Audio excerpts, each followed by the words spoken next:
पहला पद है लोक स्थिति पद।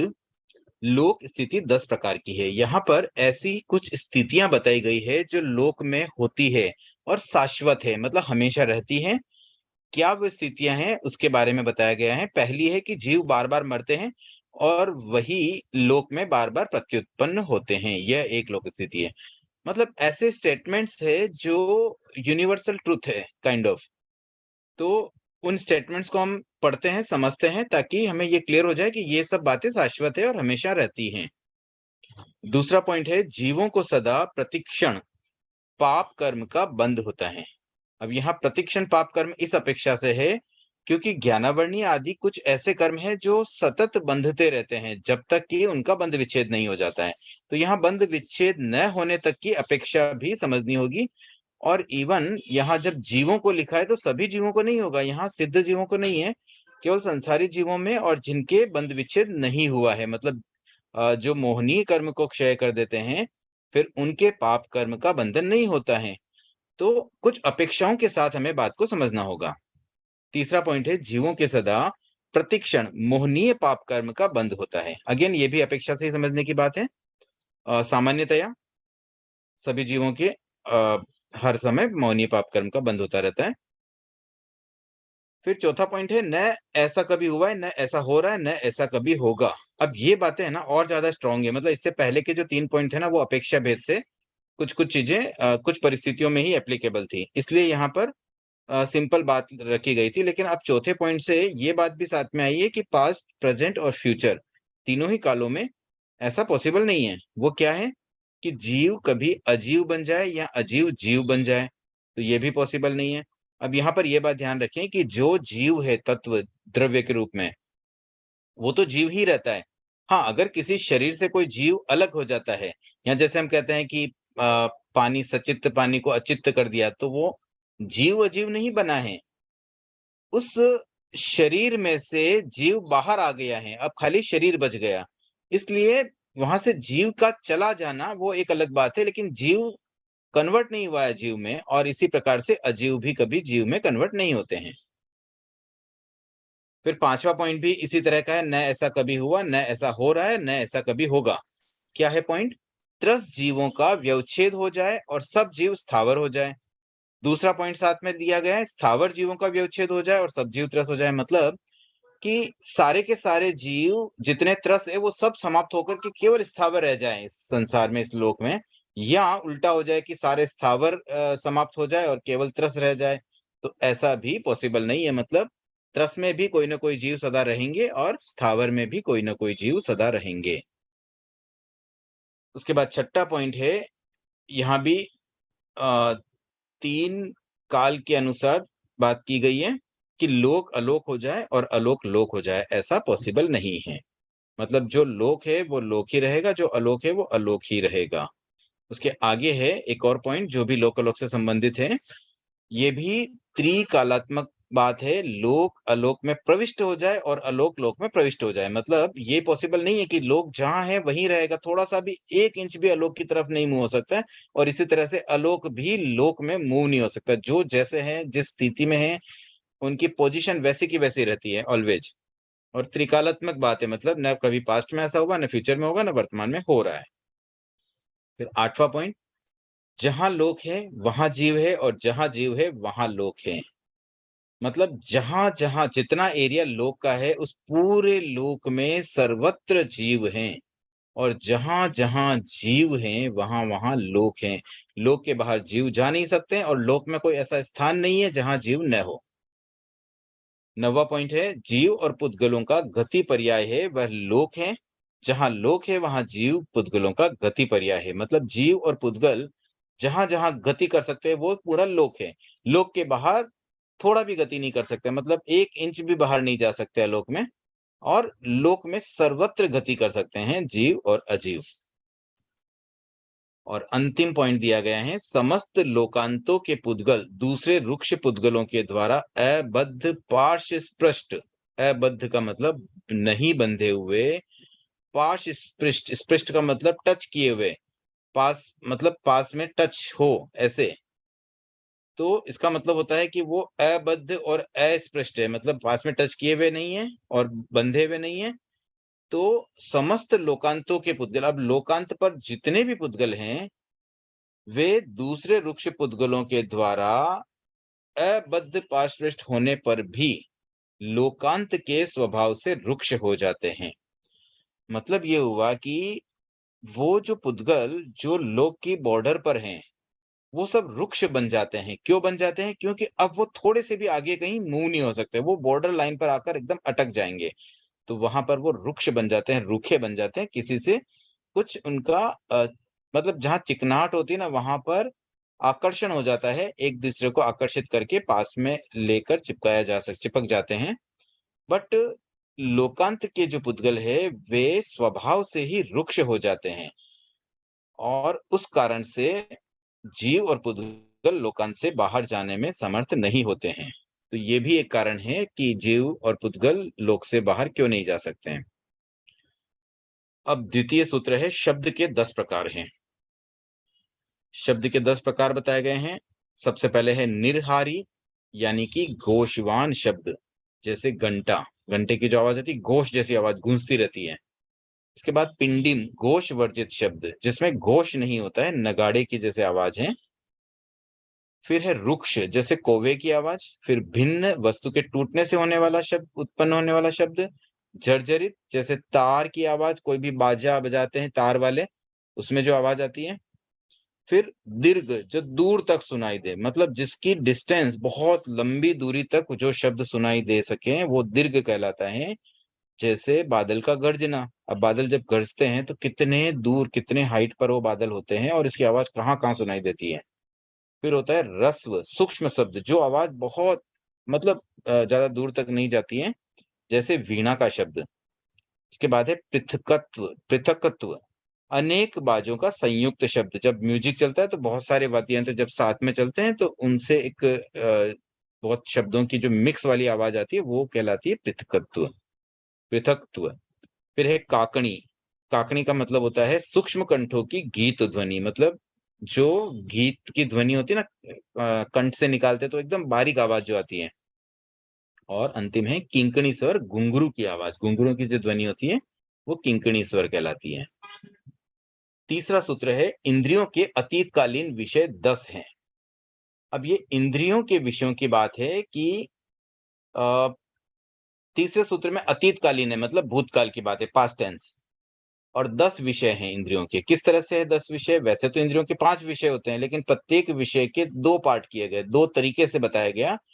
कि जैसे शब्द एक विषय है, तो किसी ने शरीर के एक भाग से भी शब्द सुने थे और किसी ने समस्त शरीर से भी शब्द सुने थे। अब देखिए, शब्द का सुनना वैसे तो होता क्या है, शरीर के किसी एक भाग से, मतलब हम कानों से शब्दों को सुनते हैं। अब नाक, मुंह और बाकी जो स्किन आदि, इन जगह से सामान्यतः हम शब्द नहीं सुनते हैं। तो हमारे जैसे व्यक्तियों के लिए ये हो जाता है कि भाई हमने कभी शरीर के एक भाग से शब्द सुने थे। अब एक भाग से सुनने वाली एक सामान्य बात है, इंद्रियों में जनरली ऐसा ही होता है। फिर दूसरी बात है कि किसी ने समस्त शरीर से भी शब्द सुने थे। अब समस्त शरीर से शब्द कैसे सुने जाते हैं? तो उसके लिए कुछ लब्धियां होती है, इसके बारे में हम पास्ट चैप्टर्स में भी पढ़ चुके हैं कि उस लब्धि के द्वारा पूरे शरीर से भी शब्द को सुना जा सकता है। तो वो लब्धि का जब प्रयोग होता है तो कानों के बजाय वो कोई और अवयव से, किसी शरीर के किसी भी भाग से सुन सकते हैं, तो पूरे शरीर से शब्द को सुन सकते हैं। अब इसी प्रकार से बाकी जो 4 विषय उसको भी समझना होगा, एक भाग से और समस्त शरीर से रूप, गंध, रस और स्पर्श, इसका संवेदन या इसका जो भी विषय के अनुरूप इसकी वर्ब लग जाएगी, चखना, संवेदन करना आदि आदि। तो ऐसे भूतकाल में ऐसा हुआ था को लेकर के 10 बातें आ गई। उसके बाद में वर्तमान काल में सेम पॉइंट है, बट उसमें टेंस चेंज हो गया। जैसे कोई शरीर के एक भाग से भी शब्द सुनता है, कोई समस्त शरीर से भी शब्द सुनता है। तो वर्तमान में भी ये चीज हो सकती है।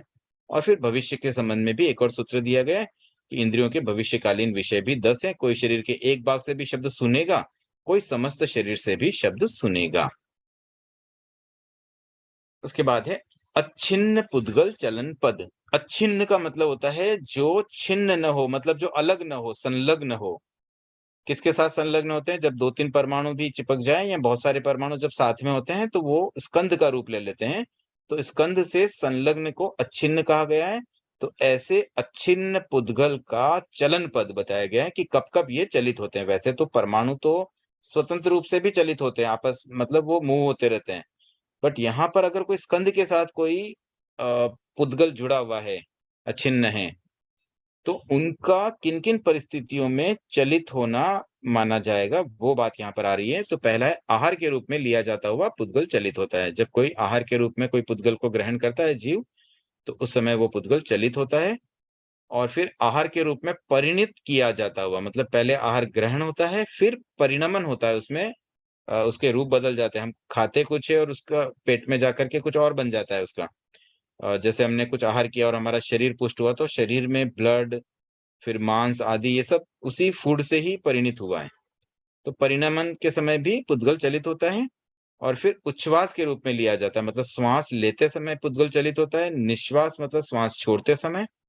फिर विद्यमान पुद्गल चलित होता है और निर्जीयमान पुद्गल चलित होता है। विद्यमान का मतलब क्या हुआ? जो अ, मतलब एग्जिस्टेंस है, मतलब सत्ता में है, जो कर्म सत्ता में है, वो भी चलित है। और निर्जीयमान, निर्जीयमान का मतलब जो निर्जीर्ण हो जाते हैं, मतलब जो निर्जरण हो जाता है जिसका, वो पुद्गल भी चलित है। देन वैक्रिय शरीर के रूप में परिणमन मान पुद्गल, मतलब जब वैक्रिय शरीर का निर्माण होता है तो उस समय शरीर में जो जब शरीर बनता है तो उसमें संलग्न पुद्गल भी चलित होता है। फिर परिचारणा संभोग के समय पुद्गल चलित होता है। देन शरीर में यक्ष के प्रविष्ट होने पर भी पुद्गल चलित होता है। और अंतिम बताया गया देहगत वायु या सामान्य वायु की प्रेरणा से भी पुद्गल चलित होता है। तो वायु के कारण से भी पुद्गल चलित हो जाता है। कोई वायु की प्रेरणा मिली, मतलब हवा जैसे बहने लगी तो पुद्गल भी साथ में बह जाते हैं। अब है क्रोधोत्पत्ति के पद। 10 कारण बताए गए हैं क्रोध की उत्पत्ति के, और ये साधुओं के संदर्भ में है। वैसे सामान्य मनुष्यों के लिए भी प्रथम 9 पॉइंट तो एप्लीकेबल है। पहला पॉइंट है, अमुक व्यक्ति ने मेरे मनोज्ञ शब्द, स्पर्श, रस, रूप और गंध का अपहरण किया है। यहाँ पे देखिए 5 इंद्रिय विषयों की बात है और उसके साथ में 2 बातें ध्यान देने की है। एक तो मनोज्ञ, मतलब इंद्रिय विषय कौन से हैं? मनोज्ञ है, मन को भाने वाले। और उनका क्या हो रहा है? अपहरण हो रहा है। मतलब कोई मनोज्ञ विषय जो हमें प्राप्त हो सकते थे, उसे किसी ने रोक लिया, उसको हरण कर लिया, उसको हम तक नहीं पहुँचने दिया। जैसे मान लीजिए कुछ अच्छा म्यूजिक चल रहा है, हम सुन रहे थे, हमें आनंद आ रहा है और किसी ने आके स्विच ऑफ कर दिया। इस तरह से ही और भी बातें हो सकती है। जैसे टीवी में कुछ अच्छा प्रोग्राम चल रहा था और बच्चे देख रहे थे, कुछ मूवी चल रही है और किसी ने आकर के उसको बंद कर दिया कि नहीं अभी सो जाओ, सोने का टाइम हो गया। तो उससे क्या होता है? क्रोध की उत्पत्ति होती है। ऐसे कैसे बंद कर दिया? इतना बढ़िया चल रहा था। तो ये कारण बताया गया है कि किसी ने ऐसा किया था। यहाँ पे भी देखिए टेंस वाली बात भी आ रही है। तो मूल बात है मनोज्ञ इंद्रिय विषय और उसका कोई अपहरण कर ले। तो अब इसमें पास्ट टेंस, प्रेजेंट टेंस और फ्यूचर टेंस के अनुसार पद चलेंगे। तो पहली बात मनोज्ञ शब्द का अपहरण से संबंधित थी। फिर दूसरी बात में अमनोज्ञ शब्द का उपहृत, उपहृत का मतलब होता है कोई हमें उपहार दे, कोई हमें जबरदस्ती वो पकड़ा दे। तो कोई अमनोज्ञ शब्द, स्पर्श, रस, रूप और गंध कोई उपहृत करे, तो अगेन ये पास्ट वाली ही बात चल रही है, किए हैं मतलब कभी किसी ने किए। तो या तो मनोज्ञ का कोई अपहरण कर ले या अमनोज्ञ को उपहृत करे इंद्रियों के विषय। तो वो पास्ट टेंस में किसी ने किया हो तो उसका भी गुस्सा आ सकता है, मतलब पहले कभी किसी ने किया उसका गुस्सा आज भी आ सकता है। वर्तमान में कोई कर रहा है, अब तीसरे और चौथे पद में यही बात वर्तमान काल के संबंध में है, तो वर्तमान में कर रहा है तब भी गुस्सा आ जाता है। और भविष्य में कोई करेगा ये सोच के ही गुस्सा आ जाता है। खाली किसी ने अनाउंस कर दिया कि कल सुबह टीवी नहीं चलेगी या कल पूरे दिन टीवी नहीं देखनी है, उस बात पे गुस्सा आ जाए, ऐसे कैसे मुझे टीवी नहीं देखने देंगे, कल तो मेरा बहुत इंपॉर्टेंट सीरियल है, वो मिस हो जाएगा। तो तीनों ही टेंस की बात इसलिए की गई है कि क्रोध आते समय तीनों बात हो सकती है, मतलब पास्ट में कोई घटना घटी, वर्तमान में हो रही है या भविष्य में होगी। और दोनों तरह की बात हो सकती है। मनोज्ञ शब्द का अपहरण, मनोज्ञ इंद्रिय विषय का अपहरण और अमनोज्ञ इंद्रिय विषय का उपहृत करना। तो ये 6 बातें तो यहाँ पर आ गई। उसके बाद 7वें में तीनों टेंस को साथ में लिया गया है कि कोई व्यक्ति ने किया था, करता है, करेगा, मतलब तीनों बातें भी हो किसी की, तो उस समय भी क्रोध आना स्वाभाविक है, क्रोधोत्पत्ति हो सकती है। और सेम 8वें के अंदर अमनोज्ञ को उपहृत करने के संबंध में तीनों टेंस है, किए हैं, करता है और करेगा। फिर 90वें पॉइंट में अमुक व्यक्ति ने मनोज्ञ तथा अमनोज्ञ, यहाँ पे दोनों बातें साथ में आ गई हैं।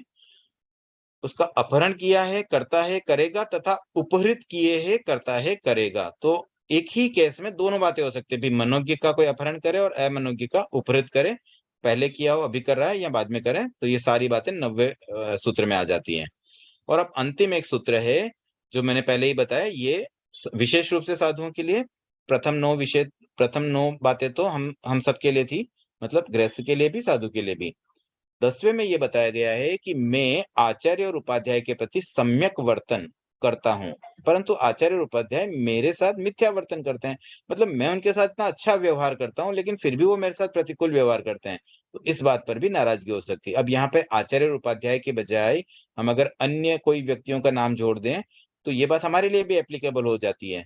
जैसे मैं अपने माता-पिता के साथ सम्यक वर्तन करता हूँ, लेकिन वो मेरे साथ मिथ्या वर्तन करते हैं। मैं अपने दोस्तों के साथ अच्छा व्यवहार करता हूँ, लेकिन वो मेरे साथ प्रतिकूल व्यवहार करते हैं। मैं अपने फैमिली के साथ बहुत अनुकूल व्यवहार करता हूँ, मैं अपने स्पाउस के साथ अच्छा व्यवहार करता हूँ, लेकिन वो मेरे साथ प्रतिकूल व्यवहार करते हैं। इस तरह की बातों से क्रोधोत्पत्ति हो सकती है। तो ये 10 बातें क्रोधोत्पत्ति के हैं, तो हम जागरूक रहें, कभी हमारे साथ ऐसा हो, तो इन कारणों से अगर क्रोध उत्पत्ति हो रही हो, तो हम उसे रोकने का प्रयास कर सकते हैं।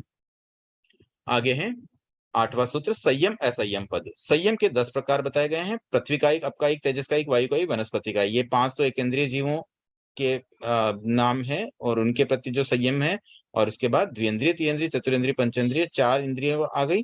तो एक तरह से पांचों इंद्रियों के जीव 9 रूप में, 9 के नाम, मतलब 9 भेद हमने लास्ट चैप्टर में भी कई सूत्रों में आया हुआ है, तो वही 9 और उन सबका संयम, और 10वां है अजीव संयम। अजीव काय संयम की बात भी पूर्व में आई हुई है।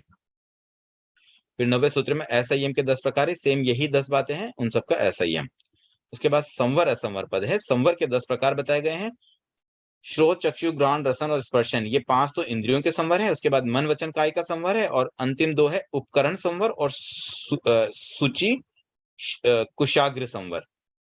तो उपकरण से संबंधित एक संवर होता है, और एक सूचि कुशाग्र का मतलब, सूचि मतलब सुई, कुशाग्र मतलब नोक। सुई की नोक जितना भी पाप न हो, उतनी जागरूकता, वो होता है सूचि कुशाग्र संवर।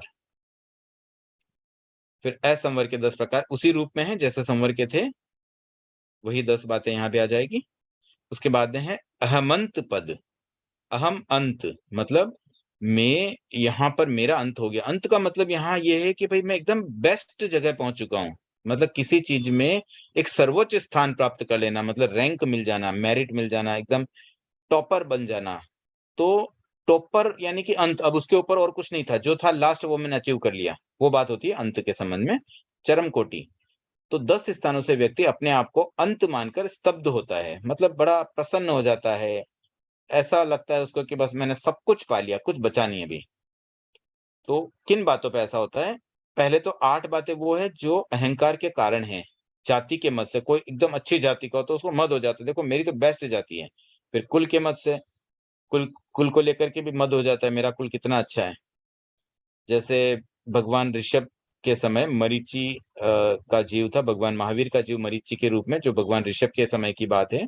तो उस समय उन्हें जब ये पता चला, तो बड़े प्रसन्न हो गए थे वो। मतलब प्रसन्नता इस रूप में थी कि जैसे ये भगवान ऋषभ जो है ना, वो मेरे दादाजी मतलब मरीचि, जो भरत का पुत्र था, वो इतना अहम आ गया उसको इस बात से कि भई देखो, पहले तीर्थंकर बने मेरे दादा, फिर प्रथम चक्रवर्ती बने मेरे पिता, और मैं स्वयं तीर्थंकर बनूँगा भविष्य में, मैं चक्रवर्ती भी बनूँगा।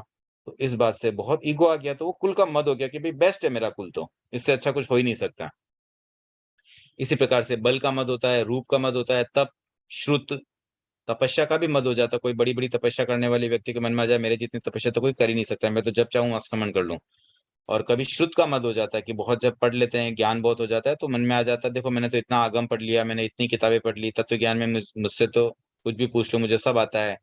तो उसमें भी एक अहंकार आ सकता है, उससे भी हमें बचने का प्रयास करना चाहिए। फिर लाभ के मत से और ऐश्वर्य के मत से, ये 8 तो कारण हो गए अहंकार वाले। और उसके बाद 2 पॉइंट यहाँ और दिए गए हैं। एक है नाग कुमार और सुपर्ण कुमार मेरे पास दौड़े-दौड़े आते हैं। मतलब कुछ व्यक्ति देवताओं को भी मतलब एक साधना के द्वारा ऐसे साध लेते हैं या तपस्या के बल पर देवताओं को इतना प्रसन्न कर लेते हैं कि कुछ काम होता है, देवताओं को याद करते हैं, देवता उनके पास दौड़े-दौड़े आ जाते हैं। तो इस बात का भी कभी-कभी ऐसे मन में आ जाता है कि भई मैं बहुत एकदम हाईएस्ट कैटेगरी का व्यक्ति बन गया हूँ। ऐसे सामान्य व्यक्ति के तो कोई देवता बुलाने से भी नहीं आवे और मेरे पास तो दौड़े-दौड़े आ जाते हैं। और 10वां पॉइंट है साधारण पुरुषों के ज्ञान दर्शन से अधिक अवधि ज्ञान और अवधि दर्शन मुझे प्राप्त हुए हैं। तो कभी किसी को अवधि ज्ञान आ जाए, तो उसके मन में ये आ सकता है देखो सामान्य व्यक्ति का ज्ञान तो कितना छोटा-सा होता है, मुझे तो अवधि ज्ञान प्राप्त है। मैं तो यहाँ बैठे-बैठे बिना इंद्रियों के प्रयोग के भी कितनी कुछ चीज़ें जान पाता हूँ। तो ये 10 बातें बताई गई है। यहाँ भी हमें सतर्कता रखने की ही बात है कि हम इन बातों से अहम को पोषित ना करें। सामान्य मतलब कोई भी बात अगर हो भी तो उसको एक सामान्य रूप से देखें। आगे है समाधि असमाधि पद। समाधि के 10 प्रकार हैं। प्राणातिपात, विरमण, मृषावाद, अदत्तदान, मैथुन और परिग्रह। ये 5 चीजों का विरमण करना मतलब महाव्रतों का पालन और इसके साथ में 5 समितियों का पालन, इरिया समिति, भाषा समिति, ऐष्णा समिति, आदान, भंड, अमत्र, निक्षेप समिति, उच्चार, प्रश्रवण, श्लेष्म, सिंगाड़, जल, परिष्ठापनिका समिति। तो 5 महाव्रत और 5 समिति कंबाइंड रूप से समाधि के 10 प्रकार बताए गए हैं। और फिर अगले सूत्र में ही असमाधि के 10 प्रकार इन सब के अपोजिट है कि इन सब का जैसे प्रथम 5 जो महाव्रत है उनका अविरमण करना और समिति की जगह असमिति करना मतलब उनका असम्यक प्रवृत्ति करना, ध्यान से नहीं करना। उसके आगे है प्रवज्या पद मतलब दीक्षा 10 प्रकार से ली जाती है। तो ये जो 10 प्रकार बताए गए हैं इस संबंध में पहले भी कुछ बातें पूर्व चैप्टर में आई हुई हैं। तो उनमें से कुछ बातें रिपीट है और कुछ नई बातें ऐड हो जाती है। 10वां चैप्टर है तो 10 बातें हो गई हैं। अब यहाँ जो भी बातें हैं उन सब से जुड़ी भी कोई ना कोई स्टोरी है कि भाई ये किसी ने इस कारण से दीक्षा ली। तो दीक्षा लेते समय व्यक्ति किन-किन कारणों से दीक्षा लेते हैं वो सब यहाँ पर उल्लेखित हैं।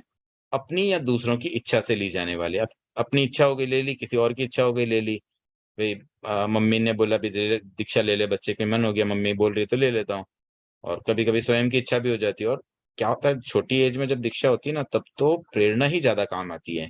क्योंकि स्वयं की बुद्धि का उतना विकास नहीं होता है कि वो उतना सोच करके सब कुछ कर सके। लेकिन अगर अच्छी प्रेरणा मिलती है और जिस व्यक्ति से प्रेरणा मिलती है उस पे उसको ट्रस्ट हो, तो वैराग्य भावना पुष्ट होने में टाइम नहीं लगता है। तो पहला प्रकार छंदा, दूसरा है रोषा, क्रोध से ली जाने वाली। कभी-कभी कोई बात पे गुस्सा आ जाता है और दीक्षा ले लेते हैं। तो वो भी एक चीज़ हो जाती है, क्रोध आ गया भई किसी ने कह दिया कि तुम हिम्मत है तो तुम दीक्षा लेके बताओ ना, वो तो ले तो रहा है। तो किसी के बारे में कुछ कमेंट भी कर दो और वापस कोई अपने ऊपर ही ले ले तो गुस्से में भी कोई दीक्षा ले लेता है कि ठीक है, ऐसी बात है चलो मैं दीक्षा लेके दिखाता हूँ। फिर है परिद्युना, दरिद्रता से ली जाने वाली। अब कुछ व्यक्ति कभी-कभी ऐसी भी केसेज़ हुए कि इतनी दरिद्रता था कि उसे लगा कि भई दीक्षा लेकर के तो मैं आराम से अपना जीवन यापन कर सकता हूँ। मतलब ऐसी स्टोरीज़ भी आती है आगमों में कि कोई व्यक्ति जैसे कोई साधु के पास गया, भई मैं बहुत भूख लगी, मुझे खाने को चाहिए, बोले हम तो ऐसा नहीं दे सकते हैं। हाँ, अगर तुम दीक्षित हो जाओ तो फिर हम अपने आहार में से तुम्हें खिला सकते हैं। तो उस बात पे वो सोचा चलो ये तो अच्छा है, मैं दीक्षित हो जाता हूँ, मेरे क्या बिगड़ रहा है। तो इस आधार पर भी कभी-कभी कोई दीक्षा ले लेते हैं। फिर एक होता है स्वप्ना। तो स्वप्न के निमित्त से ली जाने वाली या स्वप्न में ली जाने वाली। तो कभी-कभी ऐसा हो जाता है कि कोई स्वप्न ऐसा देखा और उसकी वजह से वैराग्य भावना जाग जाती है और फिर दीक्षा की स्थिति बन जाती है और दीक्षा ले ली जाती है। फिर एक है प्रतिश्रुता, पहले की हुई प्रतिज्ञा के कारण ली जाने वाली। मतलब पहले कभी कोई प्रतिज्ञा की मान लो कि भई ऐसा हुआ तो मैं दीक्षा लूँगा। फिर वो जब पूरा हो जाए, जैसे मान लो किसी ने तय कर लिया अभी इतने साल बाद लेनी है या ये कंडीशन पे लेनी है, वो चीज़ पूरी हो जाती है तो उस प्रतिज्ञा को पूरा करने के लिए भी दीक्षा ले ली जाती है। फिर होता है स्मारनिका, जन्मांतरों की स्मृति हो जाने पर भी दीक्षा ली जाती है कि भई पूर्व भव का कोई याद आ गया कि हाँ, देखो पहले भव में भी ऐसे-ऐसे हुआ था, तो उस समय ये कंडीशन थी, अब मुझे दीक्षा ले लेनी चाहिए। जैसे मेघ कुमार की दीक्षा भी इसी आधार पर हुई ऐसा हम समझ सकते हैं। उसके आगे है रोगिणी का, रोग का निमित्त मिलने पर ली जाने वाली। तो कभी-कभी ऐसा भी हो जाता है कोई जैसे मान लो बहुत रोगी हो जाए और उसमें ऐसा मन में आ जाता है कि भई अगर मैं ठीक हो जाऊँ तो मैं तो दीक्षा ले लूँगा अब, क्योंकि वैसे भी मैं मरने वाला था। अगर कोई कारण से मैं बच जाऊँ किसी निमित्त से, तो बेटर मैं दीक्षा ही ले लूँगा अब।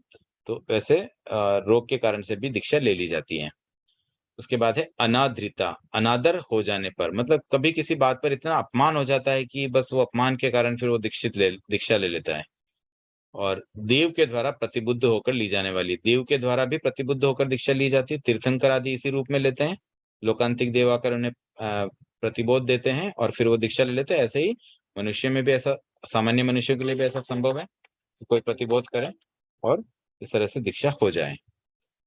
और फिर अंतिम है वत्सानुबंधिका, मतलब वत्स का मतलब अपना बच्चा, बेटा अपना। तो कभी पुत्र दीक्षित होता है तो उसके निमित्त भी माताएं या पिता दीक्षा ले लेते हैं। तो इस तरह से दीक्षा से संबंधित 10 तरह की कंडीशंस बताई थी। अब आगे है श्रमण धर्म पद। श्रमण धर्म के 10 प्रकार हैं। शांति, मुक्ति, आर्जव, मार्दव, लाघव, सत्य, संयम, तप, त्याग और ब्रह्मचर्य। तो ये 10 प्रकार के धर्म हम मतलब कई बार ये पढ़ने में आते ही होंगे, तो इसमें मुझे लगता है बहुत ज्यादा बताने की आवश्यकता नहीं है। फिर भी एक बार शॉर्ट में समझ लेते हैं। पहला पॉइंट है जो क्रोध का रेसिप्रोकल है, मतलब क्रोध को शांति के द्वारा समाप्त किया जा सकता है। और फिर मुक्ति यानी निर्लोभता, ये लोभ का रेसिप्रोकल है। आर्जव माया का, मार्दव मान का, और लाघव, एक लाघव के बारे में हम पहले भी एक डिस्कस कर चुके थे, क्योंकि कषायों के अलावा ये 5वां लाघव भी आया था। आई थिंक 5वें चैप्टर में था शायद। तो उस समय भी मैंने बताया था कि लाघव एक अलग तरह का है, जिसमें मतलब अपने आप को छोटा मानना। अब ये छोटा मानने का मतलब हीन भावना वाली बात नहीं है, यहाँ पर ये कि बड़ा नहीं मानना। तो ऐसे इस पर कुछ जिज्ञासाएं भी आई थी, उस समय भी कोई प्रश्न उठा था कि ऐसे तो मतलब बड़ा अजीब लग रहा है, हम तो ये समझते भी नहीं, अपने आप को हीन नहीं मानना चाहिए। तो लाघव वाली बात कैसे सही होगी?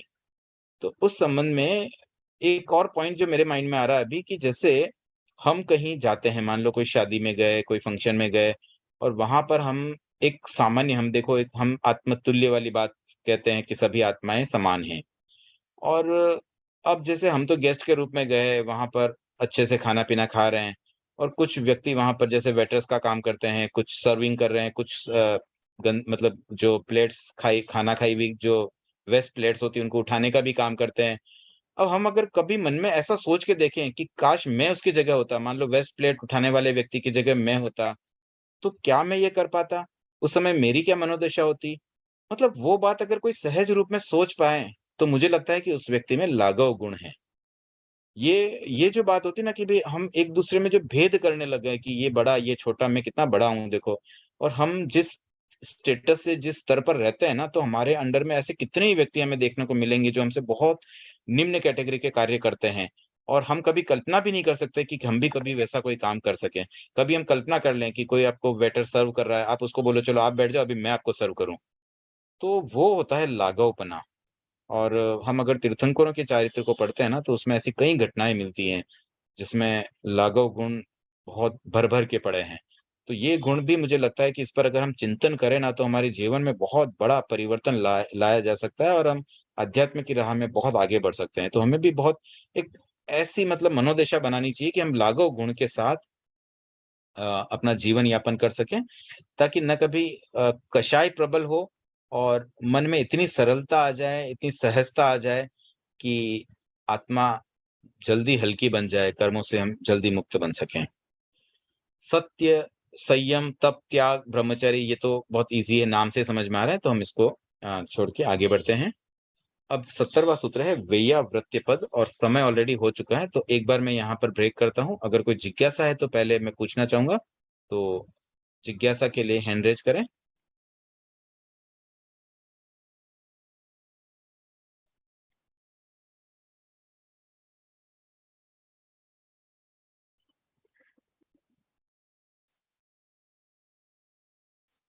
चलिए ठीक है।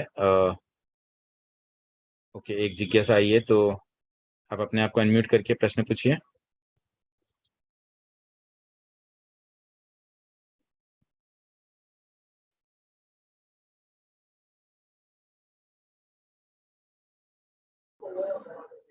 भैया आई थिंक वो कुछ और टॉपिक पे बात करना चाहते हैं। हैंड रेज़ किया है किसी ने? अनम्यूट करें और प्रश्न पूछिए। पहले मिट्टी बचाओ बेवकूफों, सेव सॉइल।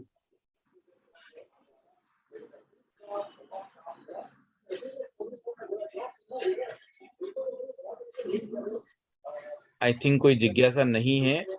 इस बारे में भी मैं एक बात कहना चाहूंगा कि ये केयरलेसनेस भी अच्छी नहीं है। स्वाध्याय में बाधक अगर बनती है, आपकी कोई जिज्ञासा नहीं है, आपने गलती से हैंड रेज कर दिया, तो this is also not good. और गलती से हो गया तो 1 सेकंड के लिए इतना बोल सकते हैं कि भाई गलती हो गई थी, मतलब बाई मिस्टेक हुआ है, तो मेरा कोई प्रश्न नहीं है। तो ये जो स्वाध्याय में बाधा डालना, अंतराय देना, ये भी एक ज्ञानावरणीय कर्म बंधन का कारण बन सकता है। तो इस और भी थोड़ी सी जागरूकता हमारी रहनी चाहिए। अगर ये हैंडरेज नहीं आता तो शायद हम 1-2 सूत्र और आज ही कर लेते, बट अब समय ऑलरेडी 2 मिनट निकल गए हैं, तो अब 1 मिनट में कुछ नया सूत्र करने की अब भावना नहीं रही है। तो आज के लिए हम इतना ही रखते हैं। ओम अरहम, जय जिनेंद्र।